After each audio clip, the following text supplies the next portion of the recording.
Welcome to JW3 Online. We're so glad that you've tuned in. And if you don't know who we are, JW3 are a one-of-a-kind Jewish community centre in London that's open to everyone.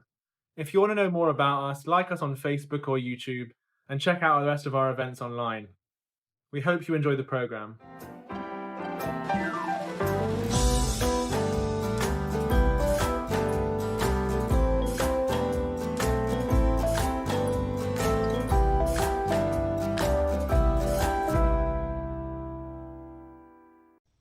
Hi everyone, and welcome to Young JW3's latest series, Denomination, with me, Joe Hyman, and our guest this week, Rabbi Deborah Blausten.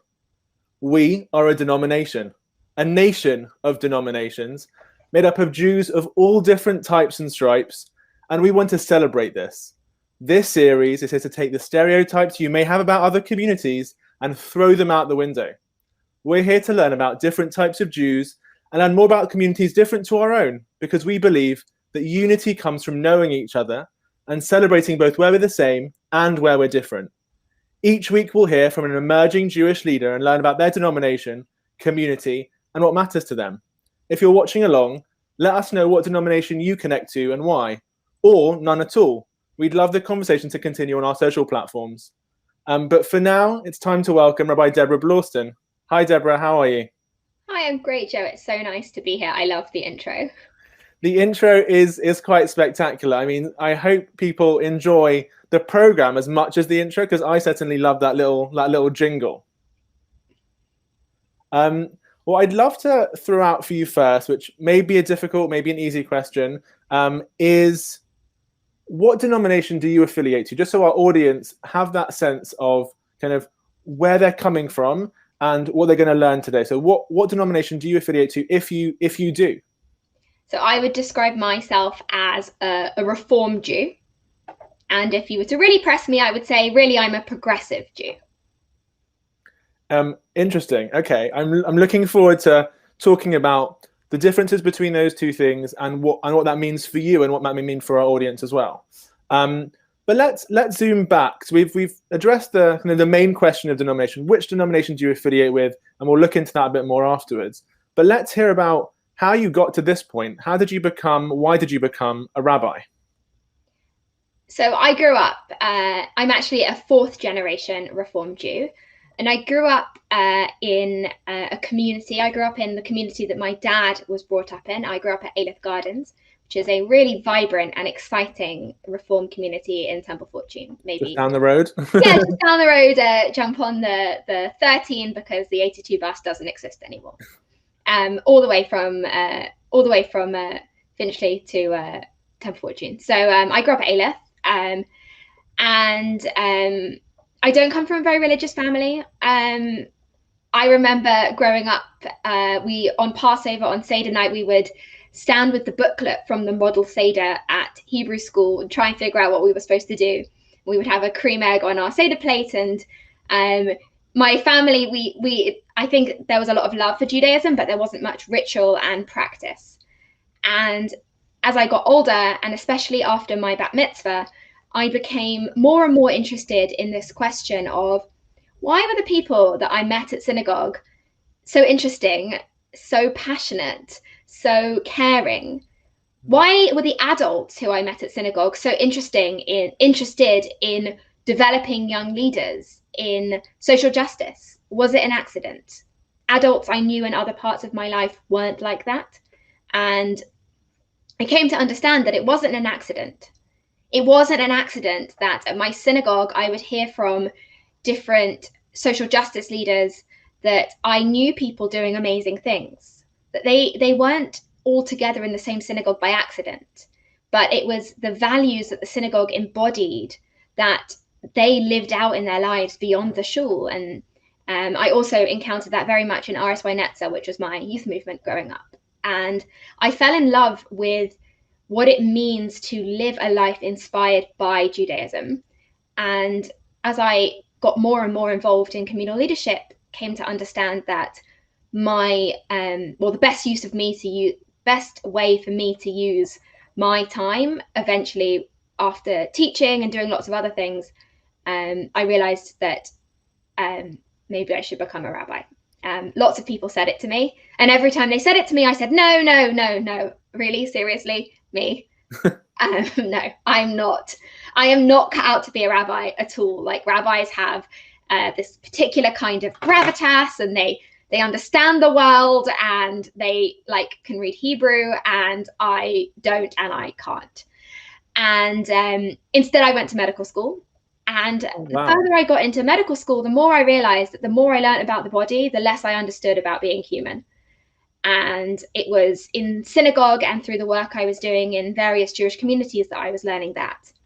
And I realized that all the things that I thought were stopping me becoming a rabbi were actually reasons I ought to be a rabbi.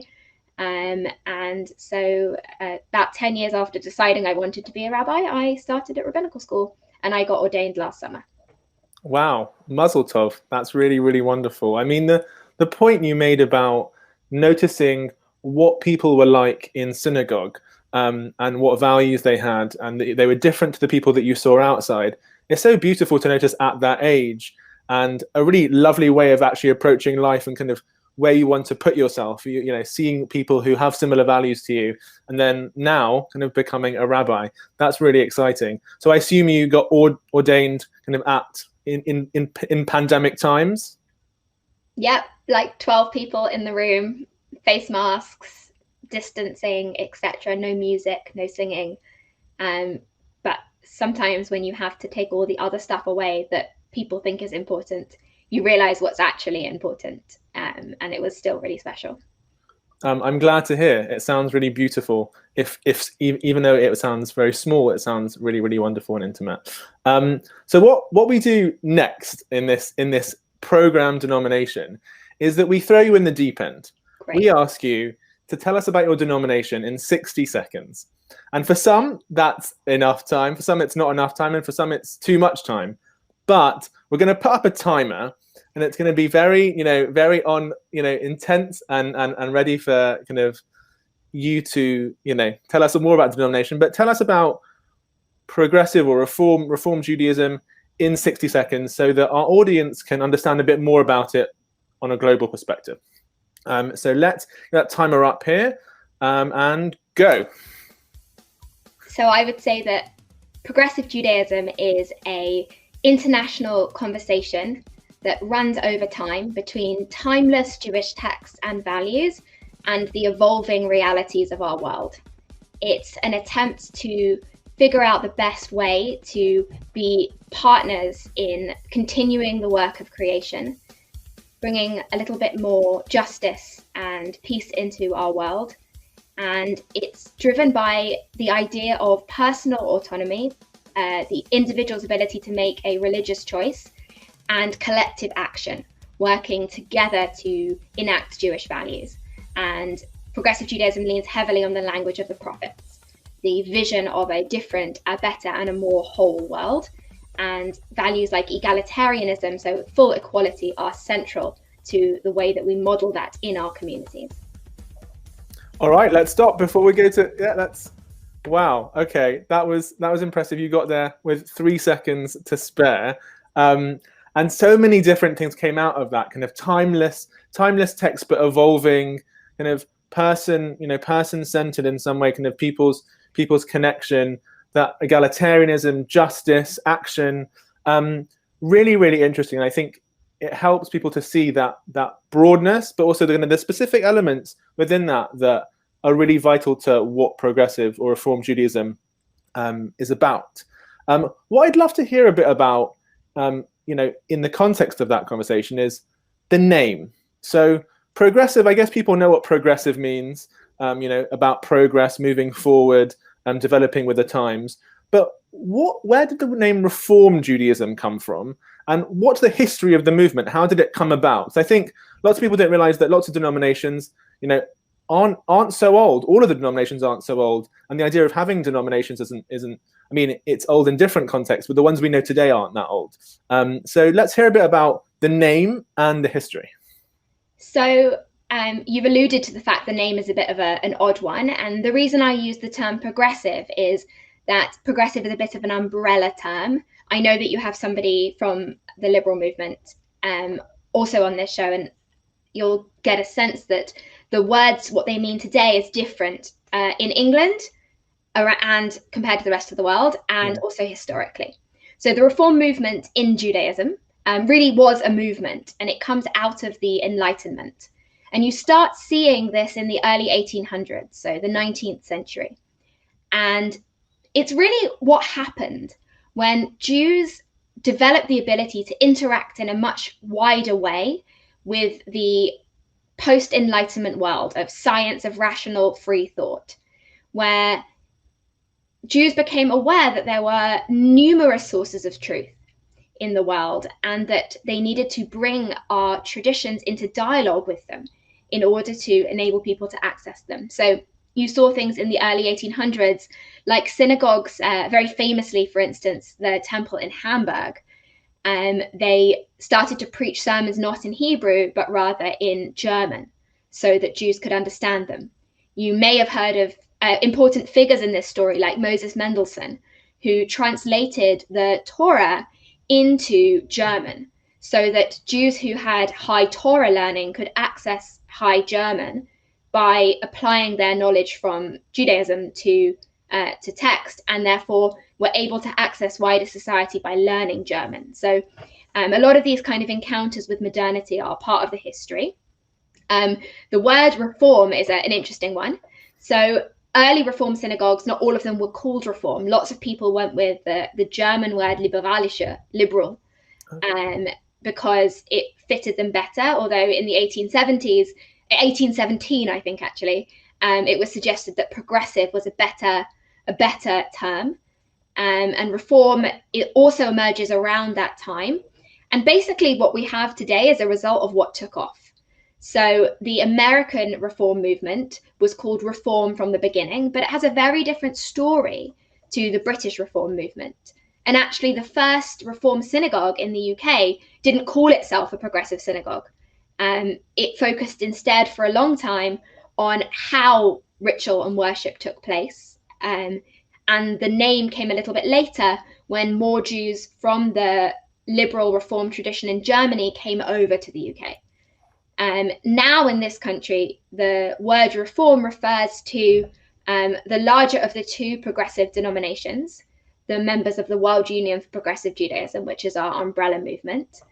And the differences between the two are slightly more cultural, maybe, than doctrinal, so about ideology, although they have been much more different in the past. Around the world, different Jews in different countries describe progressive Judaism differently. So in France, they mainly use the term liberal, but those communities look very similar to our Reform communities. In America, it's the Reform movement, but the Reform movement in America in some ways is more similar to parts of the liberal movement. It's very complicated. In Israel, they called themselves Mitkadmim, progressive Jews, but nobody understood that. So now they've called themselves Reformium again. So the words are changing. I think what's important is that you get a sense of the values that underpin the words. So the Reform tradition was about evolving Judaism for the contemporary world. And the liberal tradition was about a progressive mindset. And the meanings behind the words are maybe even more important than the institutional boxes that time has built around those words. 100%. And I love the piece of history that shows that the Reform movement in this country didn't start off being called the Reform movement. It started off based on these values that you've been sharing about, and the name came afterwards. And I think in this conversation, and others like it, we're trying to do that the other way around. We're going from the name, but trying to communicate what those values are so people understand it a bit more. And on that topic, I'd love to know a little bit about what it means for a Reform or progressive Jew to be part of the community. So do they have to believe anything? Do they have to do anything? Are there any particular rules or rituals that one has to do? And are there any beliefs that one has to have to be part of the Reform or progressive community? Interesting question. I'm not sure that you could say that any Jew has to believe anything. Yeah, true. The matrilineal principle handed down to us by the rabbis suggests that birth alone is what makes somebody Jewish. We know, though, that it's more complicated than that. That before Judaism was matrilineal, it was patrilineal. Some movements are patrilineal. Again, the Reform movement has this kind of equilineality that is explored, and maybe we can talk about that a little bit afterwards. But that means that both parents kind of hand over Judaism through their... Yes, but if your Judaism comes to you through your father, there is still a process to affirm your Jewish status in the Reform movement. Thank you for that. The language is complicated. Yeah. So what do you need to believe? To join a Reform synagogue, I think there has to be some kind of affinity with the values, because anyone making a choice to join in some way is expressing an affinity. But I'm not sure that there is a single kind of, biblically we talk about a shibboleth. There's not a kind of passcode that makes you a progressive Jew. There are principles, I think, that would mean that you would find it difficult to feel comfortable in a progressive synagogue. So progressive synagogues, Reform synagogues are egalitarian. We make no distinction about people's ability to participate on the lines of gender. And the gender binary is something that most synagogues have really tried to remove from our language and certainly our translations as much as possible. I think that I think that would be one kind of really quite hard line. And I think the other thing is a commitment to kind of rational thought and an understanding that it's up to us to make the most of our tradition, and that you don't get Jewish brownie points by kind of racking up scores and scores and scores and scores of knowledge if you don't live according to the values that come from holding that knowledge. That progressive Judaism is active, and I'd say that there is something that maybe is a unifying behavioral trait of members of progressive synagogues. I wouldn't say that means you can't be part of one if you're not like this, but I think that there is a sense that progressive Judaism is measured by the actions of its members and the way that they apply their Judaism to their lives, rather than the kind of boxes you have to tick to enter the space. Rules are down. That's really interesting, and I think it relates back to the point that you mentioned before about being partners in creation. There's an active participation. You align with the values of the community, and that's how you're a Reform Jew, because you act out the values of egalitarianism, of social justice, or the ones that you mentioned. And I think, it's really fascinating to think about things not as tick boxes, but as actual kind of how does one live their life? Does it align with this particular community, and hence I can be part of that community. For the kind of the benefit of our audience, I'd love to think about what it looks like for kind of particular practical parts of Judaism that are common throughout denominations. Just to take it from the theoretical talks of values and beliefs and history and that kind of thing, and let's look at particular things. So what I'm going to ask you to talk a little bit about is what the following things look like. And we ask everybody to do this so we see similarities and also differences between the denominations. So what I want you to talk about is Shabbat, or kind of weekend kind of practice, kashrut, kosher or food rituals, and prayer and synagogue, and what it's like and what it looks like. So you can go Shabbat first. Let's hear a bit about that. Best day of the week. Agreed. So what does Shabbat look like? Well, it looks like Shabbat. But I think the question of what Shabbat is might be measured differently in a progressive synagogue, and how we define that. So a halachic approach, or traditional halachic approach to Shabbat, emphasizes the melachot, the rules that we follow that are based on the work that was done building the temple, and that's how we get these categories of work you can't do on Shabbat. And in turn, those have been interpreted and applied to modern life.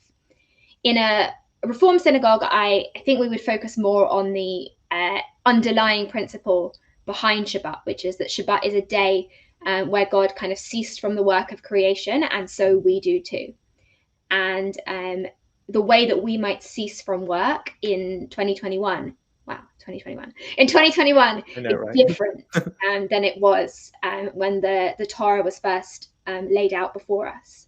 And so what might be very restful now could never be conceived of as being a source of rest in the past. So we encourage people instead to think about how you make Shabbat different to the rest of your week. That might be about using technology differently rather than not using it at all. So just as an example, for instance, I don't check my emails on Shabbat, but I do watch Netflix, because one of those is connected to work and stress, etc. And the other really isn't, unless the stress is that I can't find anything to watch. Fair. So those things I think become different. I don't do chores on Shabbat. So I wouldn't do laundry on Shabbat because that's like work. But I do travel and I do spend money on non-essential things.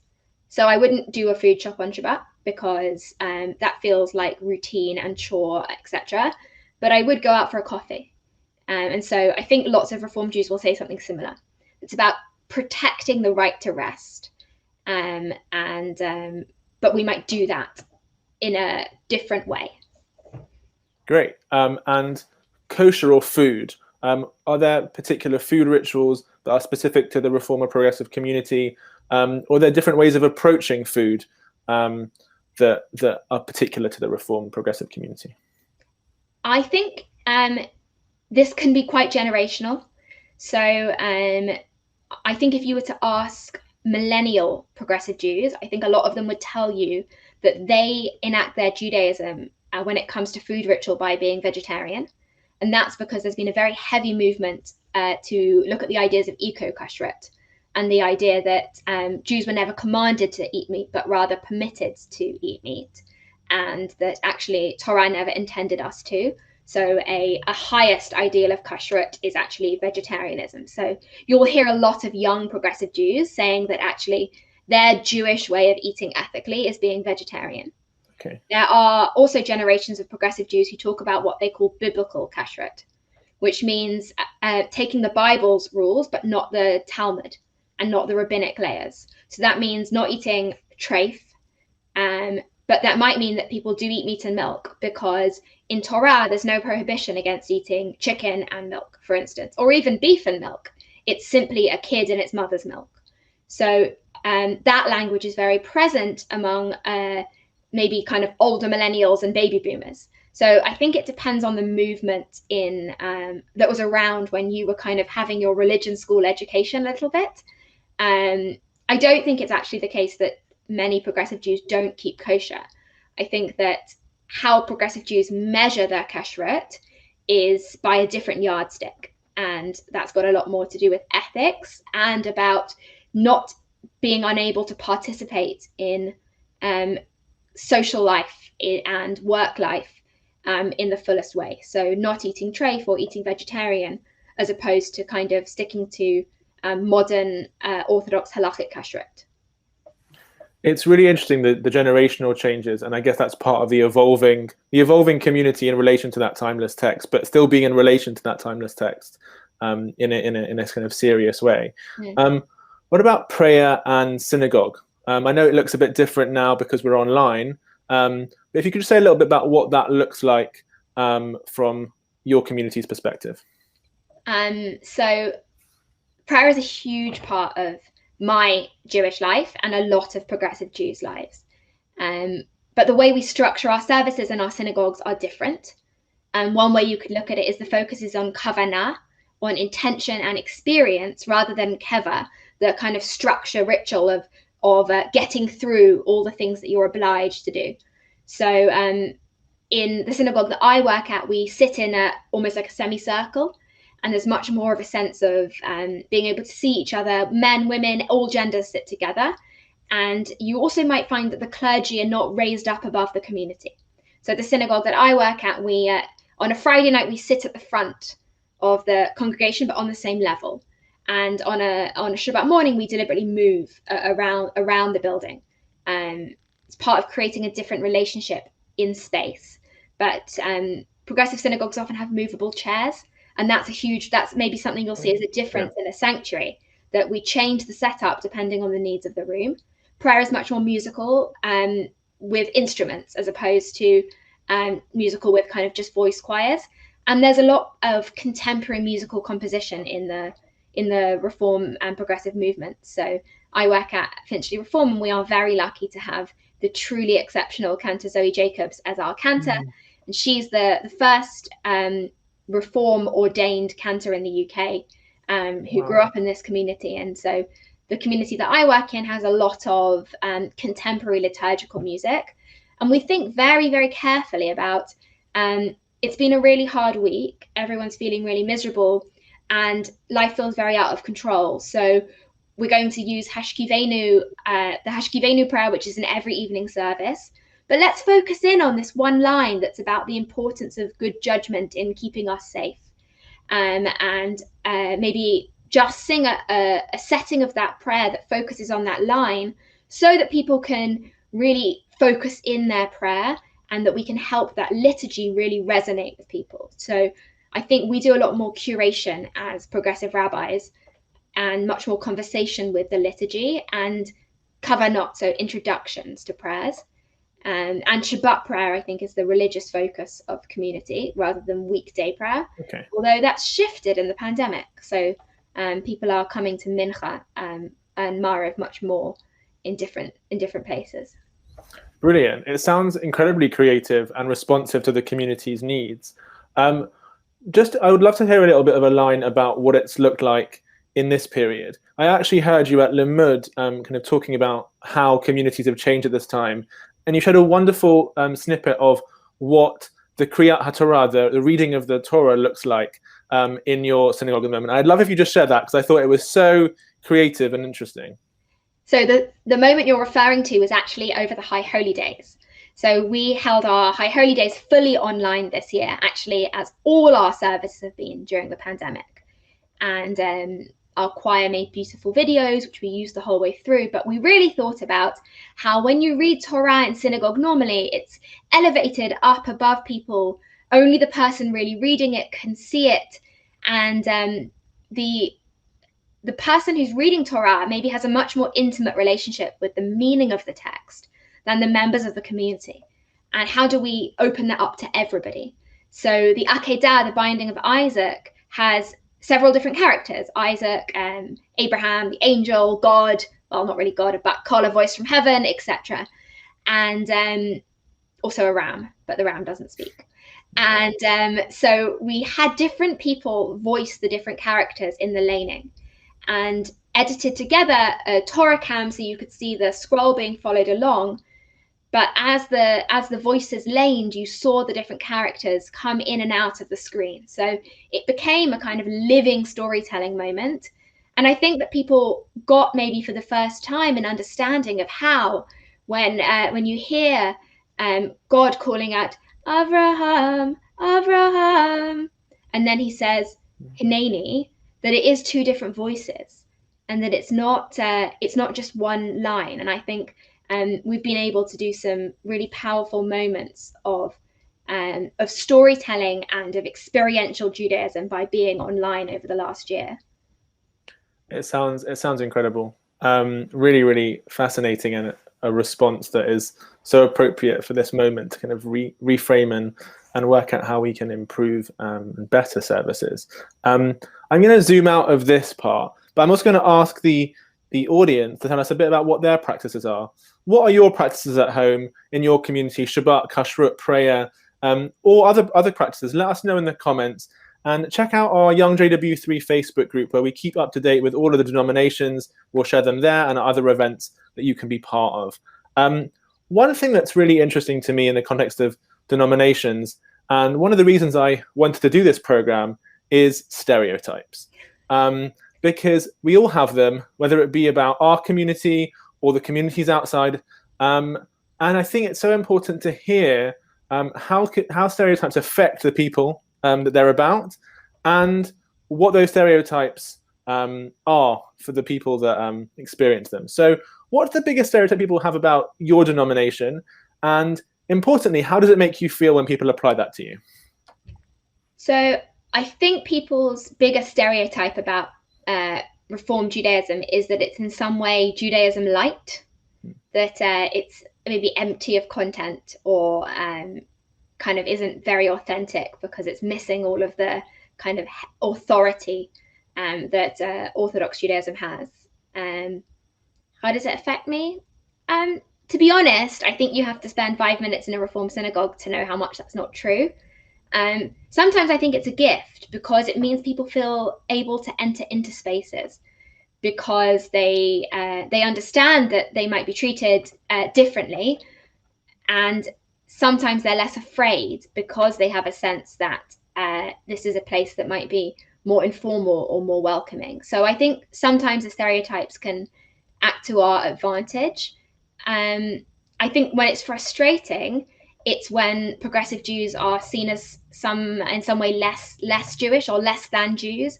And so the voice of Judaism in the public sphere is always the voice of orthodoxy. And orthodoxy is just as old as progressive Judaism. Reform Judaism and Orthodox Judaism as movements evolved at the same time in almost in opposition to each other. And there is no right way to be Jewish or more authentic or real Judaism. And so one of the challenges that comes with these stereotypes is that progressive Jews don't see their Judaism reflected in the public space. And cross-communal Jewish spaces tend to be orthonormative. So they tend to have an idea of a highest common denominator and make a value judgment about what that highness is. And so that can be frustrating. Yeah, that sounds incredibly frustrating. And framing it like that in terms of the histories of Orthodoxy and Progressive Judaism is really interesting and something that I've heard before, but in this context, it's really important to note in terms of that kind of orthonormativity that affects how people perceive Reform or progressive denominations. Thank you for sharing that. I really appreciate it. Let's zoom kind of towards other communities and ask the question about what you're excited about in another community that isn't yours, that maybe something that you're not doing in your community or that you haven't been doing in your community, but is really exciting. So I think even though we're not talking to each other in each episode, I think it's important to talk kind of out to each other in a way. The community Shabbos lunch. So I think in Orthodox communities, people are much better at kind of just inviting everybody home after Shabbat services or for lunch on a Friday night or for lunch on Saturday. There isn't that culture in the same way in progressive synagogues of having people you don't really know over for Shabbat to get to know them. It's something I've absolutely loved kind of in the young adult space in London and through people I know through things like Limud. I spent so much time around amazing people's dinner tables, and that isn't necessarily the culture of many Reform synagogues. And I think it's something that our movements would benefit hugely from. And the other is abilities to learn serious Judaism without studying for smicha. So there are more opportunities now than ever, but there are many more learned members of Orthodox communities who have done a year at yeshiva just because. And I would love to see in the future the progressive movements. There have been incarnations of this over the years, but it would be awesome to see that continue to grow so that we have more people who feel like they can learn and study and have ownership of tradition without necessarily needing to become a professional Jew. Really fascinating, and that Shabbat lunch point is really, really interesting, and glad that you brought that up, and the more serious learning opportunities as well. It leads on to the next question, which is future focused. So we know that one of the things that you want for the future is more serious learning opportunities for people that don't want to become rabbis. But broadly, what would you say are the three biggest priorities for your community or your denomination for the next 10 years? What does your Judaism look like in the next 10 years? So I think that's a really great question. And I could probably give you a million different answers, but I'll try and give you three that I think are useful. One is I think that, and this one I think is underway, but I think we need a much more serious conversation about how Reform synagogues embrace families where there are mixed heritage families, so married or otherwise, but the children of mixed heritage households and mixed heritage families, and how we enable them to experience the fullness of Jewish ritual. I think that's a really key agenda point. I also think that the synagogues that we have were built for the 20th century, and we live in the 21st century. And models of belonging, of membership, and of how synagogues function, they don't necessarily suit our new generations of members. Everything from synagogue committees to timing of services, I think is going to need serious attention if synagogues are going to be able to meet people where they're at, rather than asking our members to meet the benchmark set for them and the norms set for them by a previous generation. And that's going to involve some tradition and some change. And that's going to be hard for the kind of synagogue going population who are used to certain things, like services starting at a particular time. Some of those things need to shift so that we can evolve for the incoming membership. And I think that the third one is about how we deal with resources. So we currently have two progressive movements in this country, and that is an anomaly. And for good reason. They have been for a long time very different. But there is a serious conversation that pops up every now and then that is probably going to happen at some point about how we maximize the benefit of our diversity whilst also being more honest about the scarcity of resource. And I think that's a challenging conversation, but Reform and liberal rabbis train in the same place. We move freely between movements, and the progressive movement is a broad enough umbrella to accommodate all manifestations of progressive Judaism. So the question of how our institutional life evolves to be sustainable, I think, is a really key priority for the next 10 years. That's fascinating. Yeah, in terms of that fluidity, I think when we come into this program, we think of denomination, box, but actually it's much more complicated than that. And I think you've displayed that in what you've shared. And that piece about changing membership structures, or the dreaded committee structures of synagogues, is fascinating, because I think that younger people and people at different points in the community will understandably want different things, and being responsive and listening to that will be so vital. Thank you so much, Rabbi Deborah Blausten. I really appreciate you coming on here and sharing a bit of a window into progressive and Reform Judaism. For our audience, please check out our other denomination episodes that have happened previous to this one, and our upcoming episodes every Monday at 8:30 p.m. If you miss it, you can catch it on Facebook or YouTube. Like our page to subscribe, and you'll see them there. But otherwise, for now, thank you, Deborah, and hope you have a lovely rest of day. You too.